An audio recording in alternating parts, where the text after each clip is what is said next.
Olá, amigos autoespectadores, sejam muito bem-vindos de volta ao programa Papo de Garagem. Mas antes de começarmos, confiram rapidamente os destaques dessa edição. No quadro Resenha, damos continuidade na análise detalhada do pacote do governo sobre carros populares, agora incluindo caminhões e ônibus. Quais os impactos dessas medidas para vocês, consumidores? Hoje tem estreia do quadro Radar, onde apresentaremos tendências do mercado da mobilidade para que vocês fiquem muito bem informados antes de fazer seu próximo negócio. Vai comprar, vai vender, novo, usado, carro, moto? Assista as nossas dicas para tomar a melhor decisão. E nosso entrevistado de hoje é o Conrado Capellano, executivo italiano com muitos anos de experiência no Brasil, que retornou para sua cidade natal e vai falar sobre a realidade do mundo da mobilidade na Europa. O que está acontecendo lá que pode nos ajudar a prever nosso futuro aqui? Você já sabe, o lugar certo para se manter sempre muito bem informado sobre o mundo da mobilidade é aqui no Papo de Garagem. Solta a vinheta que o programa vai começar.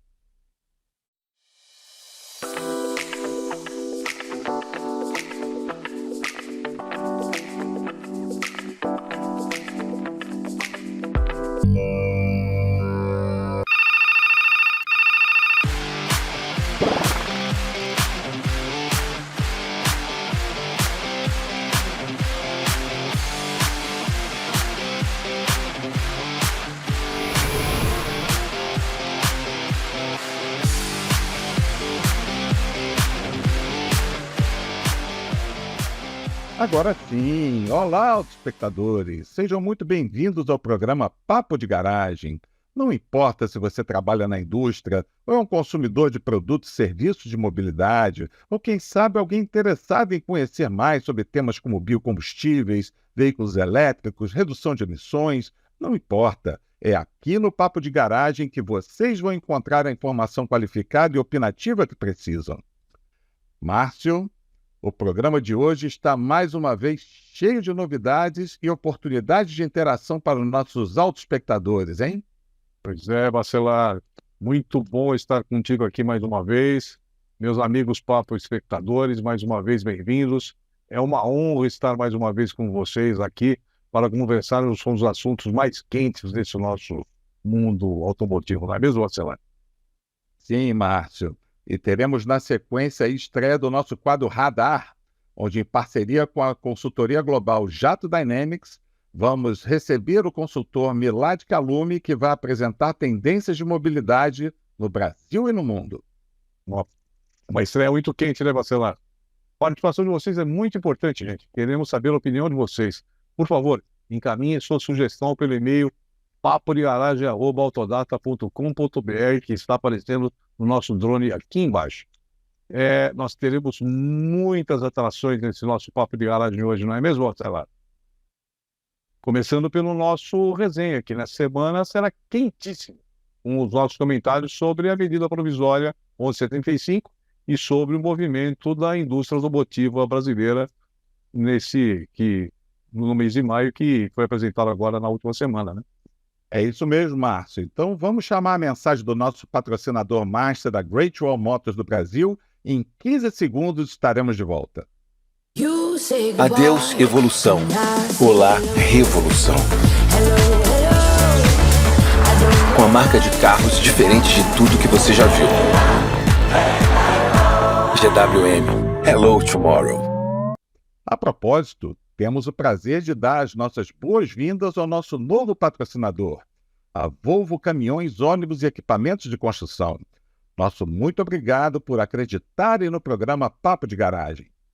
E, Marcelo, junto com esse novo patrocinador internacional que nós temos, é bom a gente chamar a atenção que nós vamos finalizar a nossa edição de hoje com uma entrevista internacional, falando diretamente de Milão com o conhecido consultor Conrado Capellano, que trabalhou vários anos no Brasil e que hoje está atuando de novo na Europa. Nós vamos ver como está indo a indústria europeia e o mercado de carros elétricos por lá. Mas nosso quadro resenha de hoje vai ser longo. Técnica, solta a vinheta.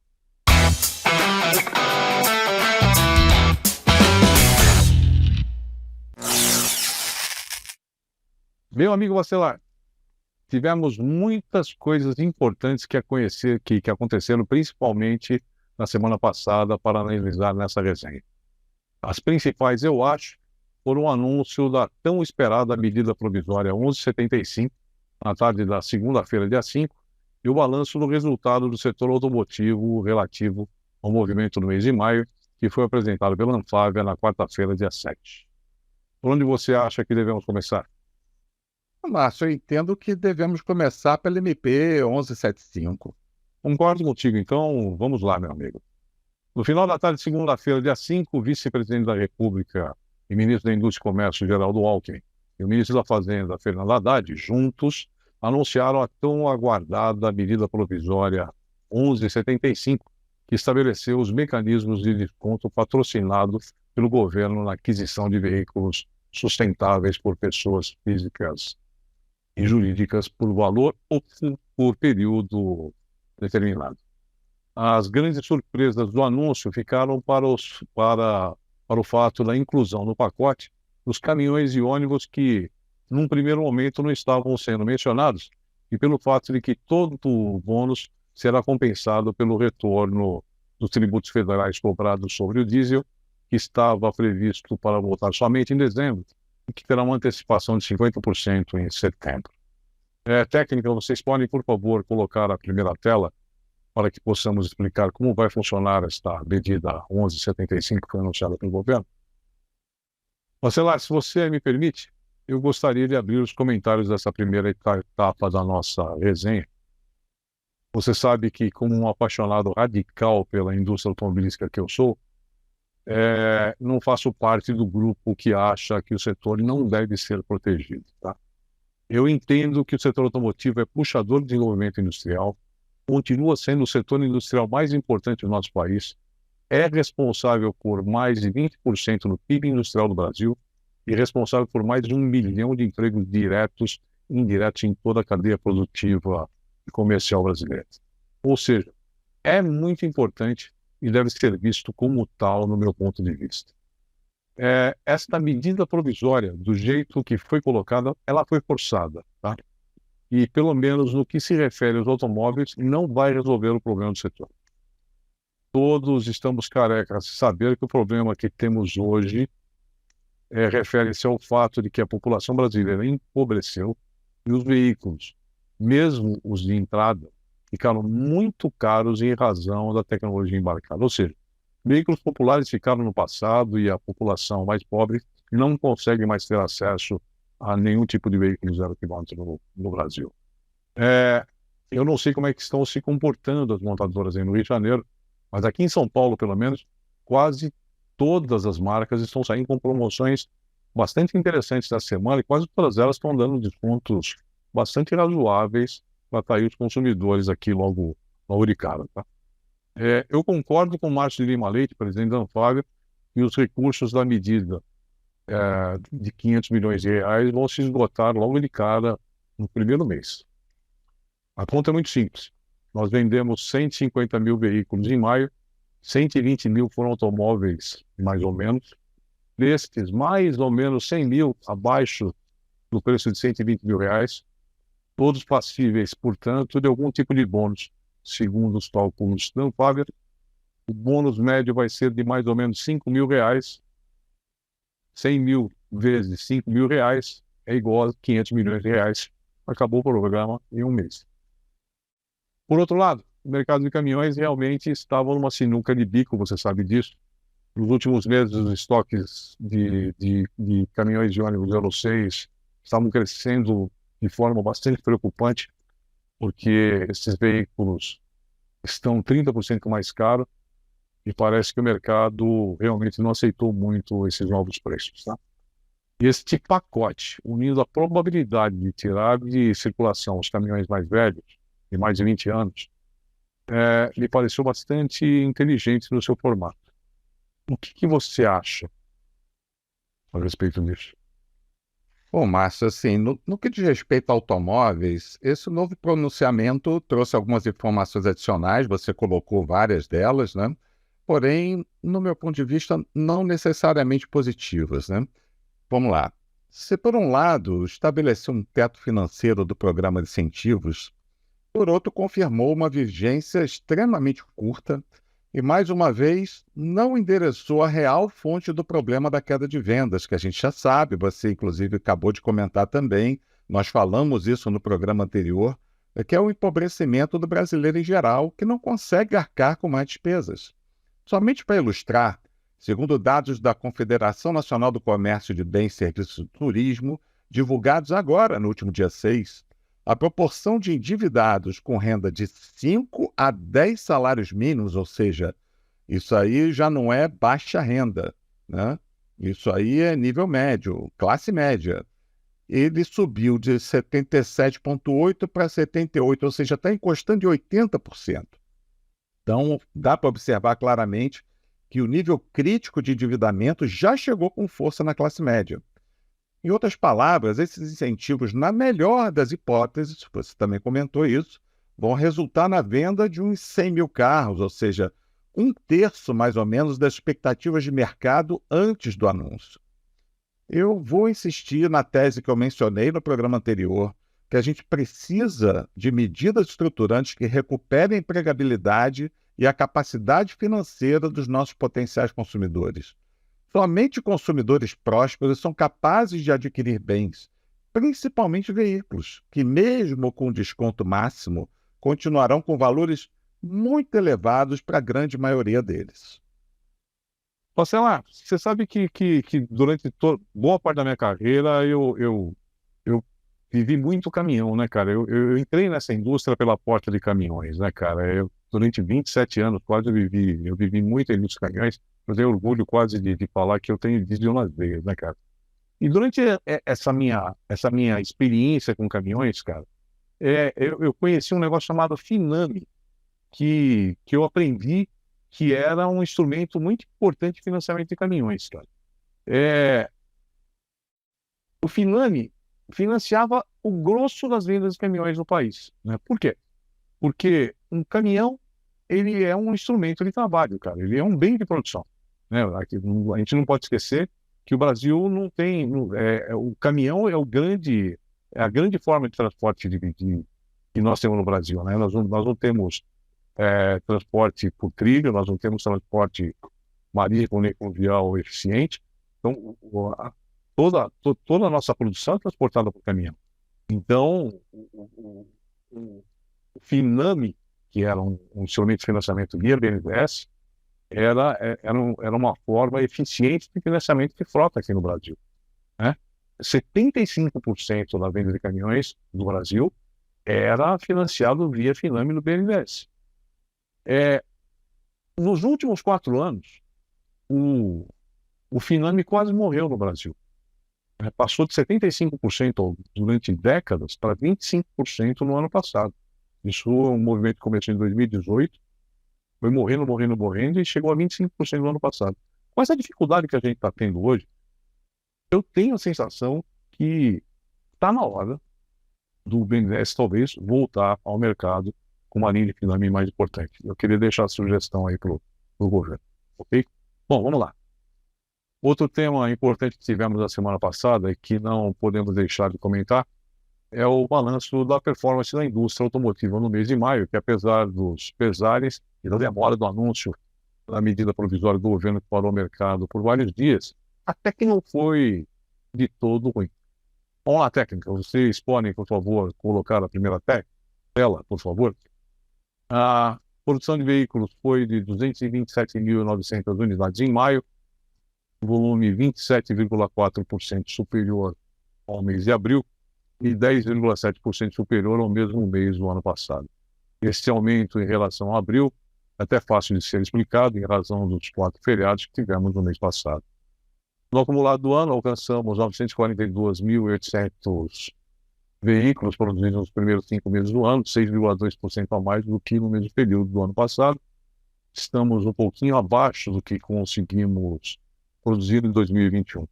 Naquele ano, chegamos a 981 mil veículos. Conforme já avaliamos, o problema sério está na produção de caminhões, que está cerca de 40% abaixo do ano passado, e de ônibus, que está 31% abaixo. A expectativa é que nesse ano a gente fique com uma produção muito próxima do que foi em 2019. Próxima tela, por favor. Em termos de emplacamentos, vendemos 176.500 veículos em maio, 9,8% a mais que em abril. Não se esqueçam, por favor, dos 4 dias úteis a mais do mês. No acumulado do ano, chegamos a 809 mil veículos vendidos nos primeiros 5 meses, 9,3% a mais do que no ano passado, mais ou menos o que estava sendo previsto no início deste ano. Se vocês olharem no gráfico ao lado, e não ver que a queda das vendas de caminhões e ônibus é menor do que vimos na produção, porque até o mês passado existia uma boa quantidade de unidades Euro 5 ainda em estoque nas concessionárias. Bacelar, para você que acredita que o futuro é eclético, a Associação Brasileira de Veículos Elétricos, a ABVE, divulgou que as vendas de veículos eletrificados bateram um recorde mensal em maio, chegando a 6.400 unidades, volume quase 90% maior que o registrado em igual mês do ano passado e 34,4% acima do que foi apurado em abril.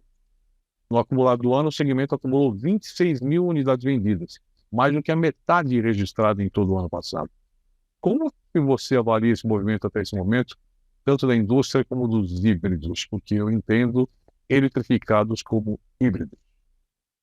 Você está certíssimo, Márcio. Bom, muitos acreditam esses percentuais de crescimento robustos ao fato de a base de comparação ainda ser baixa, né? Na verdade, a gente está falando de uma quantidade de veículos baixa, relativamente baixa, né? Isso é realmente um fato. Mas, por outro, né, são inegáveis os sinais de grande aceitação do veículo elétrico eletrificado no Brasil. Bom, quem nos acompanha, Márcio, há mais tempo, não deve surpreender com esses números. Vamos lembrar que na nossa pesquisa automotiva de 2019, quando ainda eram raras as ofertas de veículos dessa natureza por aqui, 90%, eu disse 90% dos respondentes declararam interesse em ter veículos elétricos à disposição para comprar. Obviamente, naquela época, a gente não levou em consideração quantos eles poderiam custar, né? No mesmo documento, mostramos pesquisas que davam conta de que o brasileiro é ávido consumidor de tecnologia e que ele não tem nenhuma dificuldade de associar veículo elétrico à inovação tecnológica. Logo, mas independente disso tudo, eu continuo defendendo que o futuro será eclético, principalmente em um país como o nosso, tão grande, diversificado. O importante é dar-nos as condições para que os consumidores escolham o que lhe for mais apropriado, com base nos critérios que eles tiverem, condição financeira, aplicação, infraestrutura ao redor, dentre outros quesitos que eles possam utilizar para tomar essa decisão. Muito bom.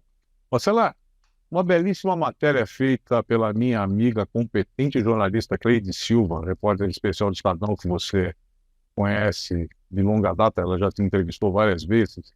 Foi publicada na segunda-feira, dia 5 de junho, com base em uma conversa que ela teve com o economista Fernando Veloso, que é o coordenador do Observatório da Produtividade Regis Bonelli, do FGV Ibri, me deixou um bocado preocupado.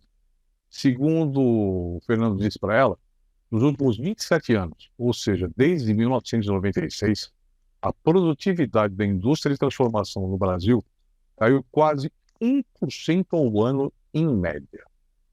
Isto significa que, se em 1995 cada hora trabalhada gerava R$ 45 em produtos na indústria nacional, no ano passado foram apenas R$ 36 por hora trabalhada.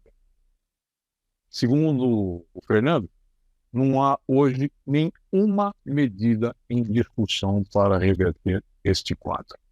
Bacelar, se eu não estou muito enganado, para um país melhorar sua indústria, ganhar mercado interno e exportar, que é o que o governo está pregando com essa história da neoindustrialização, ele tem que melhorar a sua produtividade. Eu estou enganado nisso? De maneira nenhuma, Márcio. Acho que não resta dúvida quanto à importância disso, né? Infelizmente, eu não tive fôlego ainda de ler as bases do estudo Veloso. Conheço Veloso, certamente um estudo muito qualificado. Mas eu não sei, por exemplo, se ele se refere somente às horas homem trabalhadas ou se também levou em consideração todas as etapas tecnológicas dos processos produtivos, até porque bem sabemos, né, que o alto nível de tecnologia que vem sendo aportado na indústria como um todo nos últimos anos, ele gerou uma intervenção humana menor nesses processos, né? Essa intervenção ela vem caindo naturalmente ano a ano. Obviamente, isso não fecha os olhos, né, para a necessidade de maior investimento na formação de mão de obra, um verdadeiro calcanhar de Aquiles, muito mais do que mapeado aqui no Brasil. Muitas iniciativas nesse sentido têm sido conduzidas, é fato, porém são igualmente inúmeras as necessidades. O que nós não podemos fazer é esmorecer diante desse desafio. Particularmente na questão de exportação que você comentou também, Márcio, para mim, tão importante quanto elevar nossa produtividade é reduzirmos o chamado custo Brasil, que é outro calcanhar de Aquiles muito bem mapeado aqui, né? Especialmente investir na infraestrutura logística, redução de impostos. Para mim, se deixarmos de exportar impostos, já vai ajudar bastante. Só para completar a informação, então, Bacelar, só para você saber, tá? Na mesma matéria, ele faz uma comparação com um aumento da produtividade na agroindústria, né? Que a nossa agroindústria, a gente sabe que está ganhando competitividade adoidado e produtividade adoidada. Então, eu acho que é perda de produtividade mesmo na nossa indústria, infelizmente, tá? Bom, meus amigos, acho que já estamos alongando um bocado nessa nossa resenha, mas para fechar essa edição de hoje, nós temos ainda algumas informações importantes e rápidas de acontecimentos importantes nos últimos dias que também merecem ser registrados. A primeira delas refere-se à inauguração da urna que aconteceu agora na última sexta-feira, dia 2, em São Bernardo do Campo, aqui em São Paulo, da nova fábrica de ônibus elétricos da Eletra, né, que foi prestigiada, inclusive, com a presença do presidente da República, Luiz Inácio Lula da Silva. A nova unidade da Eletra recebeu parte dos investimentos de 150 milhões de reais do plano de investimentos da comunidade da empresa, né, que tem como meta tornar-se a maior fabricante brasileira de veículos de transporte elétrico do Brasil. A segunda também envolve o presidente Lula, que visitou a fábrica da Stellantis em Goiânia, Pernambuco, para dar o início simbólico à produção de um novo modelo da marca por lá, a picape Rampage, que será o quinto modelo que irá sair das linhas de produção daquela fábrica em breve.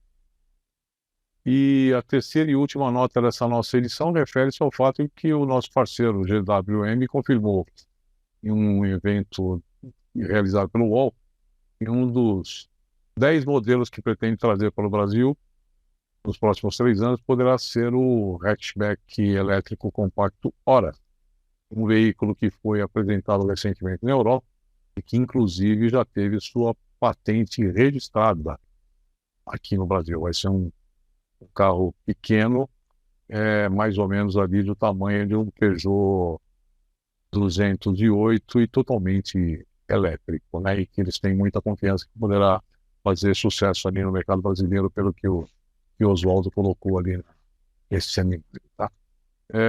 É isso, Bacelar. Quer fazer mais algum comentário em cima dessas 3 notinhas aí que eu dei? Não, eu queria aproveitar a oportunidade aqui, né? A gente fez uma resenha bastante longo, mas aproveitar o momento para relembrar os nossos autoespectadores que eles podem sugerir notícias para serem comentadas aqui. Basta enviar a sua ideia para o e-mail do programa. Não deixe passar essa oportunidade de interação e venha fazer o show junto com a gente. Mas agora é hora de quadro novo. Vem aí o Radar. Produção, solta a vinheta, por favor.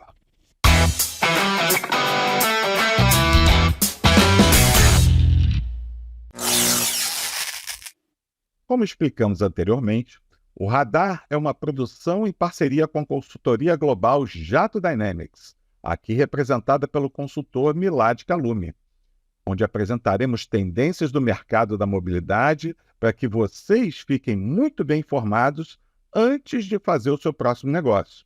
Vai comprar, vender, novo, usado, carro, moto?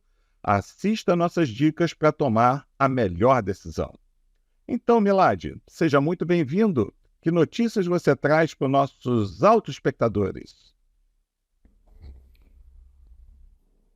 Olá, Bacelar. Olá, Márcio. Tudo bem? Prazer enorme. A Jato está participando aqui do Papo de Garagem, no quadro Radar, onde a gente vai poder falar um pouquinho sobre tendências, né? Para os nossos ouvintes entenderem aqui um pouco do que está acontecendo no mundo, a gente fazendo um paralelo com o que está acontecendo aqui no mercado brasileiro. Bem, ano passado, ano de 2022, os números da Jato, que não são 100% de tudo aquilo que foi vendido, mais ou menos 90%, o ano de 2022 fechou com 79,4 milhões de veículos vendidos. Desse total, 42% foram as SUVs. Então, como referência, aqui no Brasil, no acumulado até maio desse ano, 37,1% das nossas vendas são de SUVs. Então, os números estão muito alinhados com aquilo que está acontecendo, com essa tendência que está acontecendo lá de fora. Então, as SUVs são líderes lá fora, aqui no Brasil também, com números muito próximos. Já com respeito aos veículos eletrificados, aí a diferença é um pouco maior. Lá fora, somando o todo, 12,2% dos veículos são eletrificados, onde se inclui os híbridos e os elétricos, e aqui no Brasil, 4,5%. No acumulado até maio, um número muito próximo com relação ao fechamento do ano passado também. Então a gente está aquém, faltam políticas, faltam ainda uma série de elementos, onde se destaca principalmente a falta de postos de carregamento, né? Mas enfim, isso é uma outra discussão que a gente pode estar tratando em um outro tema. Mas de qualquer forma, em comparação com aquilo que existe na Europa, eles têm um planejamento já que, no mínimo de 15 anos ou mais sobre determinados assuntos de energia elétrica. E aquele planejamento também que em determinadas cidades ou determinados países, a partir de determinado ano, o veículo a combustão não vai poder ser mais emplacado, só vai ser o elétrico poder circular nas ruas daquelas determinadas cidades ou determinados países. Então, a gente está num contexto extremamente diferenciado.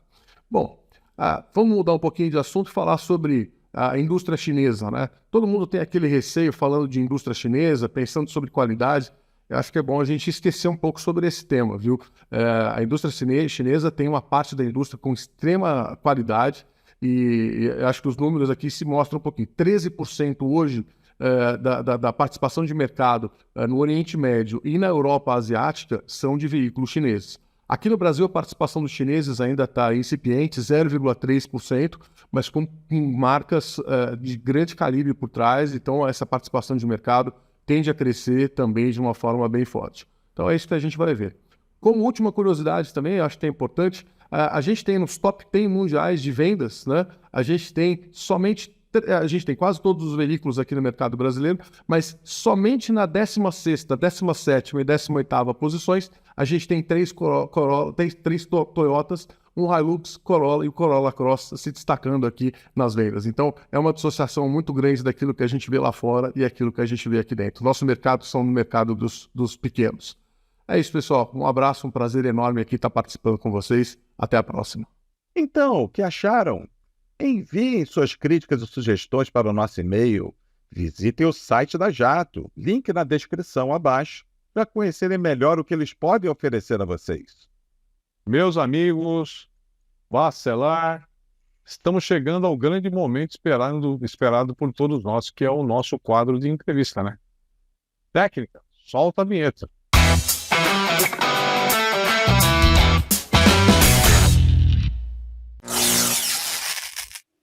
Como já anunciei, nosso convidado de hoje é o meu amigo Corrado Capellano, consultor empresarial muito conhecido de todos nós. Italiano de nascimento, Corrado é um apaixonado pelo Brasil e pela indústria brasileira. Mestre em engenharia industrial pelo Politécnico de Milano, ele morou aqui mais de 10 anos, trabalhou na Pirelli e por muito tempo foi o responsável pelas áreas automotivas das conceituadas consultorias A.T. Kearney e Roland Berger. Voltou para a Itália e hoje está morando em Milão. Corrado, bem-vindo e obrigado por ter aceitado o nosso convite. Olá, Márcio. Sou eu que agradeço por ter pensado em mim.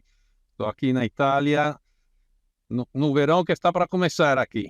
Imagina que deve estar quente aí, né, meu amigo?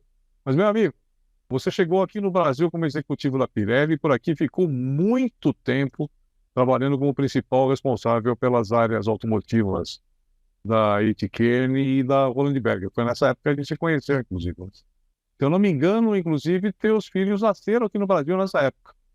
Ou seja, você fez a carreira dos sonhos de qualquer engenheiro que está iniciando a carreira hoje.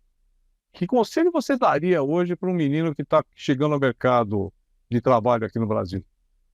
O principal conselho que vou dar é para não ficar presos no lugar onde ele nasceu e cresceu. Ter experiência internacional hoje em dia, falar línguas, trabalhar no exterior, é quanto mais enriquecedor que possam ter no começo da carreira.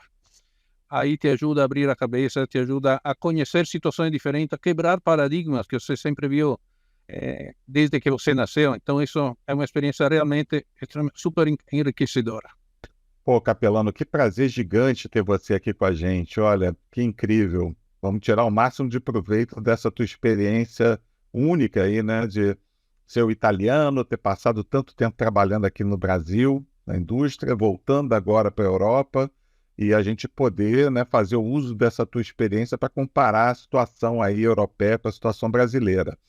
E a pergunta que eu queria te fazer é um pouco nessa linha, né? Você sabe que aqui no Brasil tem uma pauta, né, que está em bastante discussão sobre um possível excesso de capacidade produtiva na indústria local, né? E a gente tem ouvido aí na Europa alguns casos, talvez na Inglaterra, citando um exemplo, né? Depois do Brexit, a capacidade de produção local deles, estimada em 1,5 milhão, cair para metade. A gente também ouviu falar que na Itália, sua Itália querida, também isso pode acontecer. O Carlos Tavares, presidente mundial das Stellantis, ele chegou a mencionar que estuda fechar algumas plantas por aí. Como é que você está vendo esse movimento? Infelizmente, o cenário é isso mesmo.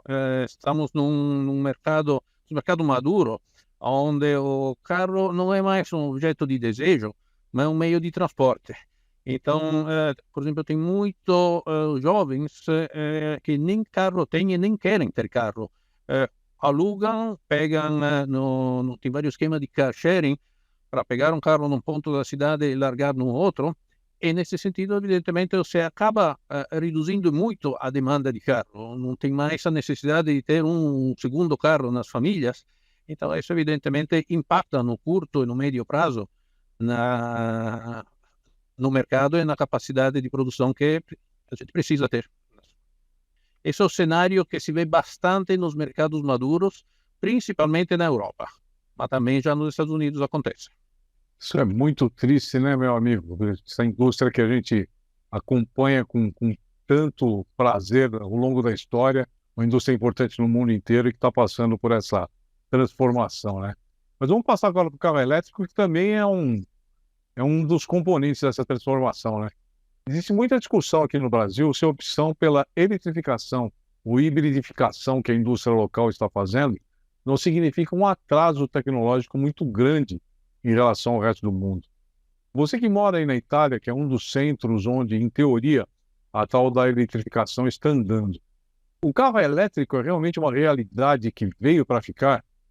Eu, por exemplo, já escutei falar que aí na Itália, por exemplo, existe uma certa dificuldade em termos de venda desse tipo de carro. Isso é real? É real, sim, Márcio, é real. O carro elétrico não é a solução, mas é uma das opções. Então, infelizmente, muitas vezes o debate em cima desse assunto vamos trocar a gasolina, vamos trocar o carro diesel e só vamos pensar em elétrico. Na verdade, é uma posição meio rígida. Tem aplicações para as quais o carro elétrico é ideal realmente e precisa ser desenvolvido porque tem grandes vantagens para o consumidor, para o meio ambiente, para o trânsito que tem nas cidades, por exemplo. Então, os car sharing, que eu vejo crescer bastante na Itália, onde as pessoas acabam aproveitando dessa oportunidade para se deslocar na cidade, é o alvo ideal para o desenvolvimento no carro elétrico. Vai ser barato, vai ser simples, vai ser pequeno, vai ter o alvo ideal para você se desenvolver e crescer. Na hora em que você extremiza este conceito e vai para um carro elétrico para andar em rodovia, aí já vai perder todo o sentido dessa tecnologia. Então, aí o híbrido, ou que seja plug-in ou não plug-in, ou mild hybrid, como se diz, são oportunidades que precisam ser ainda desenvolvidas, precisam ser aprimoradas, como também as outras fontes de energia que podem ser aproveitadas dentro da tecnologia do carro. não é uma solução só, é uma das possíveis soluções para resolver o problema do trânsito, da poluição, do meio ambiente e o etanol. Eu acho que é um potencial espetacular. Se alguém da Europa se tomasse conhecimento disso e quisesse levar a sério, acho que seria uma grande oportunidade, inclusive, para reduzir a poluição nas cidades europeias e nas regiões mais industrializadas da Europa. Ou seja, Bacelar, lá também o negócio é eclético. Pois é, está ouvindo aí. E é muito bom, né? Quer dizer, a gente está ouvindo uma pessoa que convive lá, que estuda, que acompanha em detalhes o movimento da indústria local. Isso é muito importante. Certamente os nossos autoespectadores estão gostando muito de beber desse conhecimento. Agora, Conrado, eu queria fazer uma outra pergunta, um pouco na carona aí da pergunta que o Márcio acabou de fazer, né? Você conhece o Sindipeças aqui, né, no Brasil, é a entidade que representa os fabricantes de autopeças. Eles têm defendido, né, que os fabricantes brasileiros eles devem continuar investimentos na produção de componentes destinados a motores a combustão, justamente porque o mercado de reposição continuará existindo, né, independente dessa eletrificação de frota, mesmo em países onde a eletrificação está crescendo, como na Europa, por exemplo, né? E aí, nesse caso, o Brasil poderia se candidatar a ser um provedor desse tipo de peças e componentes, né, porque os fabricantes locais aí na Europa estariam gradativamente deixando de fabricar esse tipo de elementos, né? Você acha que isso faz sentido, esse tipo de raciocínio? Esse raciocínio tem o seu sentido se o mercado de reposição para carros gasolina, diesel, vai ser um mercado ainda muito grande por muitos anos, nem só na Europa, mas no mundo inteiro. Estão pensando na China, na Índia, na África, no Oriente Médio. Agora, tenho tantos amigos no Sindipeças, inclusive pego essa oportunidade para cumprimentar eles. Gente, não vamos desistir do desafio da tecnologia. Não vamos nos acomodar dizendo, nós vamos fazer carros etanol, diesel, gasolina, vamos ficar nessa e ninguém vai nos incomodar. A minha sugestão, a minha recomendação é olhem para frente, qual é a oportunidade que vem lá para frente para crescer de uma forma sustentável, para ficar na ponta da tecnologia, como já fizemos com o carro flex. Acho que ficar esperando os outros, deixar de produzir peças e fazer o que os outros não querem mais produzir, acho que é uma posição um pouco remissiva, um pouco triste. Perfeito. Márcio, você tem mais pergunta aí, né? Tem mais duas aqui. A primeira é a seguinte, Conrado. Para quem não sabe, o Conrado é um apaixonado pelo mar. Conrado, se você pudesse escolher, onde é que você gostaria de morar? Em Milão, na Costa Amalfitânia, onde o mar é azul, anil, ou na Ilha Bela? Eu tenho a sensação de que você gosta mais de mar verde. Olha, eu sou engenheiro, então gosto de falar não por opiniões, mas por fatos. Eu ainda não conheci todas as praias, todos os grãos de areia da Ilha Bela, então precisaria passar uma boa temporada aí para realmente conhecer tudo e aí depois poder decidir. O Conrado disse que na Itália não tem Ilha Bela, então ele gostaria de morar na Ilha Bela, tenho certeza disso. Agora, Conrado, minha Alfa ainda está guardada ou não? Está aqui te esperando. Tá legal. Para quem não sabe, quando eu fiz 50 anos de idade, eu e minha esposa, o Conrado falou assim para mim, ele estava aqui no Brasil, ele falou, cara, vai lá na minha casa, procura o zelador do meu prédio que tem uma surpresa para você lá.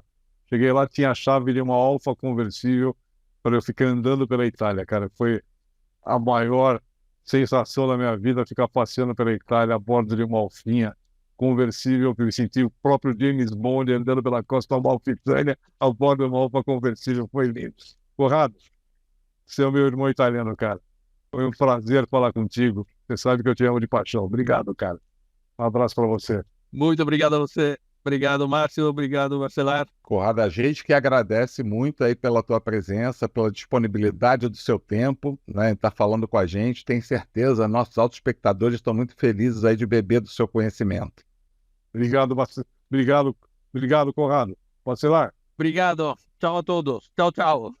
Tchau, tchau. Desta forma, a gente encerra de uma forma brilhante mais essa nossa terceira edição do Papo de Garagem. Meus amigos, foi muito bom estar com vocês mais uma vez. Não se esqueçam de, por favor, enviar suas notificações e sugestões para o nosso e-mail papodegaragem@autodata.com.br. Sua participação é muito importante, não é verdade, Marcelo? Sem dúvida. Eu acrescentaria também, né, sugestão, vá lá, dê o seu like, faça a sua inscrição no canal para que você não perca as notificações, não perca nenhuma novidade sobre os próximos episódios que a gente vai lançar aqui. Muito feliz de estar aqui com vocês mais uma vez. Espero que o conteúdo que a gente tem entregue tenha sido do agrado de todos. Eu tenho certeza que esse programa foi brilhante. Voltamos daqui a 15 dias. Um abraço a todos vocês. Até lá. Até logo.